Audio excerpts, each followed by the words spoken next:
25 పైసల గరొత్తులు గాల్చి 65 కోట్ల వరములడుగుతాడు. దైవాల పేరుతో చందాల కైదంద భక్తి ముసుగు తొడిగి భలే పోజు పెడతాడు. ముక్తి పేరా నరుడు రక్తిలో రాజయ్యి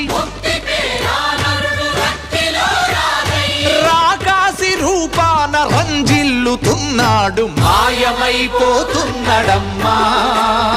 మనిషన్నవాడు, మచ్చుకైనా లేడు చూడు మానవత్వం ఉన్నవాడు.